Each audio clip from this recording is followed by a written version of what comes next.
স্থলপথে বাংলাদেশের বাণিজ্যে বেশ কিছু নিষেধাজ্ঞা জারি মোদী সরকারের। কেন্দ্রের এই সিদ্ধান্তের জেরে বড়সড় ধাক্কা খাবে ভারতে বাংলাদেশের পণ্য রপ্তানি। বাংলাদেশি পণ্য আমদানির ক্ষেত্রে নতুন নির্দেশিকা জারি করল ভারত সরকার, যার প্রভাব পড়ল পেট্রাপোল বন্দরে। শনিবার কেন্দ্র সরকারের পক্ষ থেকে ওই নির্দেশিকায় জানানো হয়েছে, প্যাকেট জাতীয় পানীয়, কাঠের আসবাবপত্র সহ কিছু সামগ্রী আসাম, ত্রিপুরা, মিজোরাম, মেঘালয় সহ এ রাজ্যের চ্যাংড়াবান্ধা ও ফুলবাড়ি স্থলবন্দর দিয়ে আমদানি করা যাবে না। পাশাপাশি নির্দেশিকায় জানানো হয়েছে, তৈরি হওয়া বস্ত্র এবং কটন শিট পেট্রাপোল স্থলবন্দর দিয়ে ভারতে আমদানি করা হবে না। শুধুমাত্র কলকাতা ও মুম্বাই পোর্ট দিয়ে সেগুলি এদেশে আসবে। সরকারের এই নির্দেশিকার প্রভাব পড়েছে পেট্রাপোল বন্দরে।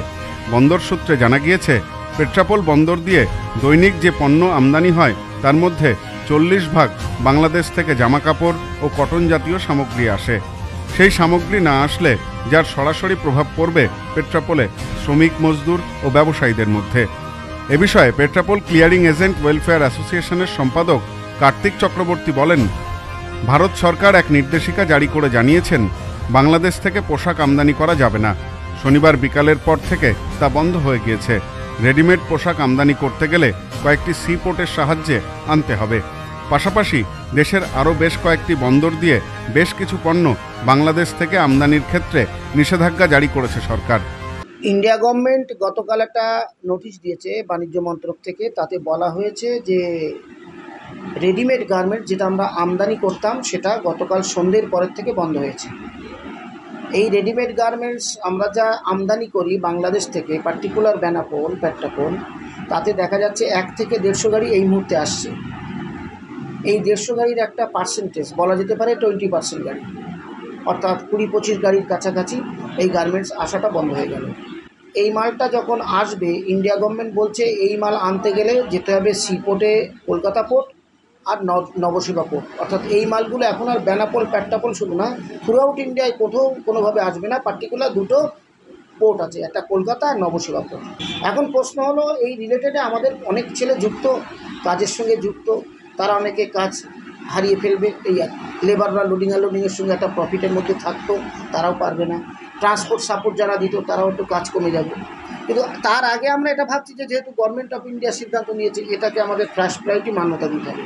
হাজার কষ্ট হলেও এটাকে মানতে হবে, আমাদের আর কিছু বলার নেই। জানা গিয়েছে, পেট্রাপোল সীমান্ত দিয়ে প্রতিদিন প্রায় 25টি রেডিমেড বোঝাই ট্রাক এদেশে আসত। সরকারের এই নিষেধাজ্ঞায় কিছুটা লোকসানের মুখে পড়তে হবে ব্যবসায়ীদের। পেট্রাপোল এক্সপোর্ট ইম্পোর্ট ওয়েলফেয়ার অ্যাসোসিয়েশনের সম্পাদক প্রদীপ দে বলেন, বেশ কিছু পণ্য আমদানিতে নিষেধাজ্ঞা জারি করেছে আমাদের সরকার। এতে সমস্যায় পড়তে হবে আমদানিকারীদের, কারণ এবার থেকে এই সব পণ্য সি পোর্টের মাধ্যমে আমদানি করতে হবে।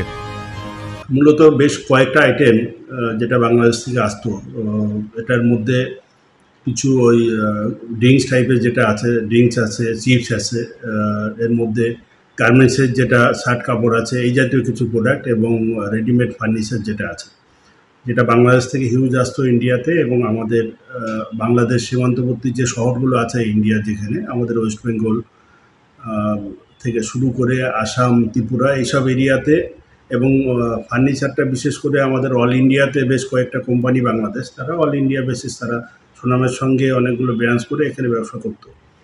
তো সেই প্রোডাক্টগুলো সড়ক পথে ইম্পোর্ট নিষিদ্ধ করে দেওয়া হয়েছে আজকে থেকে। গতকালকের একটা নোটিফিকেশন ছিল, এটা আসবে না বাংলাদেশ থেকে। এখন যদি আসে সেটা সি পোর্টে পাঠাতে হবে। সি পোর্টে আসতে গেলে ডেফিনেটলি দাম বাড়বে এবং সময়টাও বেশি লাগবে। দুটো জিনিস, যেটা সড়ক পথে আসলে মোটামুটি বাংলাদেশ ফ্যাক্টরি টু ইন্ডিয়ান ফ্যাক্টরিতে 4 দিন 5 দিনের মধ্যে বা 3 দিনের মধ্যে চলে আসতো। সি পোর্ট হওয়া মানে কিন্তু একটা হিউজ ইনভলভমেন্ট এখানে, মানে সেই ডিপ সিতে পৌঁছতে হবে, তার মানে কলম্বো বা সিঙ্গাপুর হয়ে আসতে হবে। তো যত তাড়াতাড়ি আসুক না কেন, 1 মাসের আগে আসা সম্ভব না, 1 মাসের বেশি সময় লাগবে এবং খরচটাও সেই পরিমাণে বাড়বে। সোমনাথ মজুমদারের সাথে সব্যসাচী ভট্টাচার্যের রিপোর্ট, নিউজ নোম্যান্সল্যান্ড, পেট্রাপোল। হজ উমরাহের জন্য নিয়ত করছেন, যাওয়ার জন্য বিশ্বস্ত প্রতিষ্ঠান খুঁজছেন? সুপরামর্শের জন্য যোগাযোগ করুন শেখ ট্যুর অ্যান্ড ট্রাভেলসে। Proprietor Azgar Sheikh, office Bongaon Petrapole border. Phone 900 7677 100।